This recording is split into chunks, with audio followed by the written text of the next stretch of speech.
God's work, so to say, or evolution for both the earth and for the entire human race. So we look to scripture that has not answers, but just faith. When the feeling and the sensory information is so obvious, yet we still ignore it. We have not been taught how to reactivate these higher senses, and as such, we feel lessened by it. Debilitated because we can't see energy, not heaven. As heaven is a state, eternity is forever in this state, then what is hell? Might it be magic, something that we all know exists? Maybe that's hell, the denying of it. But sometimes, some things can't be seen with our eyes, yet dogs and cats, seagulls, all the time. Then it must be that magic and energy are the same thing, just different states, or higher states. So we lie to ourselves because we hate that we are not taught. But the honest truth is not everyone can see. Not everyone can devote 15 to 20 years of their lives to spirituality. And it's only after about 25 years do these riddles reveal themselves. Another thing too is you must turn to other religions. And this is the pivotal moment where you enlighten. When you stick to one religion, you can't enlighten. I'll give you a perfect example. Jesus is one side of the coin. And for everyone, he's better than everyone when he's the same. And now you have the other religion, which is the second biggest, and it's not the second biggest. I mean, you see how I'm wired to say that? But what it really is that Muslims and Christians are, and the only reason why I say is because I include Catholics and all of them. Why it's the second biggest, that's my inclusion, but or my justification. However, they're both equal in number, approximately 1 billion each. And the difference is that there is no difference. And what I'm trying to tell you, or what I need to explain, is that Muhammad was one of the most humblest prophets ever. Now, even he doesn't say he's a prophet, but he's definitely a seer and has been trained by Gabriel. And one of those things was that he was able to say that he's not from God, in the sense that he's man of man, meaning that he is what any man can be if they're evolved, if they're enlightened. And what he says is a real cipher for all of us to understand, is that him and Jesus come together to enlighten the world, to teach the world about spirituality, because we're living in a state of ignorance. Then you look at all the religions, they say Buddhism says samsara, which is a state of ignorance. And so do the Hopi Indians, which are the survivors of the Mayans. And then you see that he says that Jesus is the one and only true Iman, and then he's the man of man. But what he's saying is that if you look to all the pictures of the spaceships, and when Jesus died, there were 2 pictures of spaceships. They're very different spaceships, 2 of them. One's an actual spaceship, the other's a vessel, or an actual spirit, which is an interpretation for you to discover. But what he's really saying is that we've been hybridized. We have to put it together. And Solomon, which is his protege, which is his companion, not his protege by definition, but his companion, is saying that we're all from Adam. So in essence, they're saying that God is the same in all religions. Then what is God? And if that's the case, what are we supposed to do? What we're supposed to do is to find love in each other. And by doing that, we can understand that God is in every one of us. I mean, if we're the angels, we're His creations, we must be His angels. If that's the case, then we must start to be responsible caretakers and bring God to, or heaven to us. As it is above, so be it below.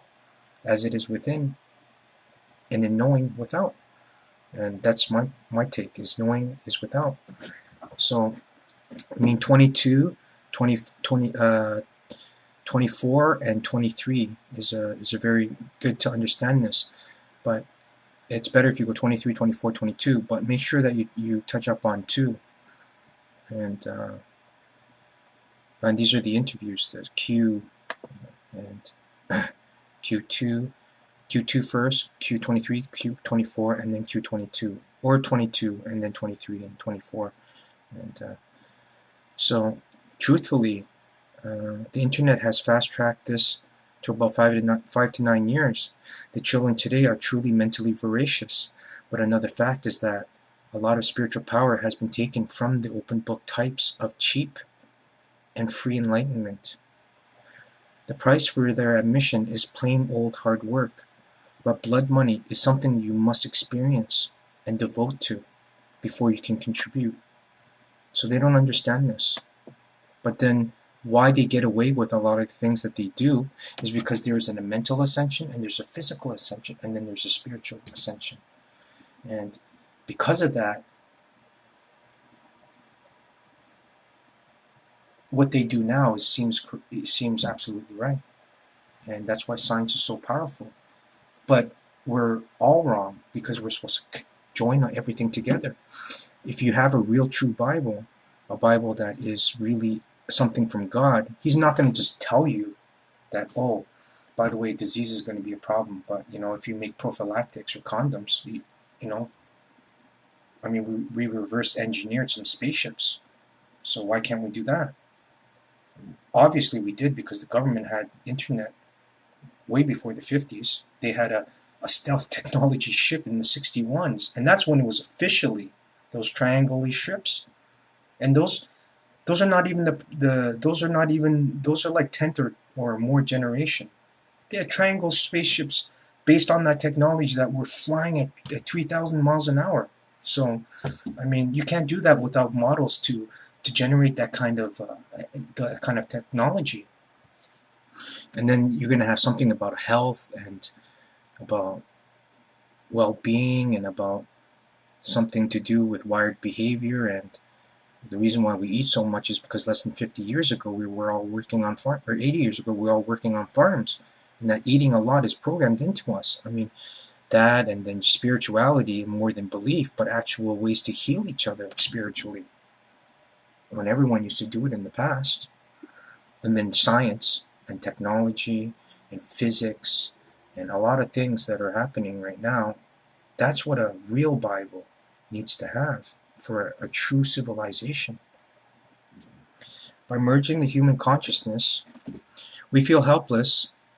So, in this society, we often feel in a state of survival, anxious, because this financial system gives us a false sense of stability. And this is how we have accepted, not seeing, but selling ourselves short. But now, we are entering into a more positive region of space. Our ignorance is dangerously transpiring into distortion and frustration. As our sixth sense is still working, but has slowed to a crawl speed. It's like having spyware on your computer. We feel helpless, and always we turn back to the security of God. But there is an alternative. By first merging the human consciousness, our souls, by loving each other, we can help accept other religions and cultures. Then our third eye will activate. as the spiritual partition eventually will do. Then we must address all the junk mail that is stored in our brains and patiently rewire our amygdala and deactivate parts of the brainstem or the reptilian brain, our true enemy, and activate the entire frontal lobe and the spiritual partition, or the spiritual God part of the brain, the eighth intelligence. The message: if angels can make mistakes, and Lucifer is in prison, then all sacred texts indicated that the spiritual prison and external influences is not possible. If this is not so, then what is the adversary? But before I touch on that, he was released from prison once, as it says in the Bible that when Jesus came, he was tested by Lucifer. Why on earth and how is it possible that he's imprisoned, and then all of a sudden he comes out and he teaches, or not teaches, he tries to teach Jesus a lesson, and tries to make him commit suicide, which is a cardinal sin. You'll go to that directly to the ninth gate if that happens. And so, I mean, the only reason why they do these things is because there must be more to the cover story. But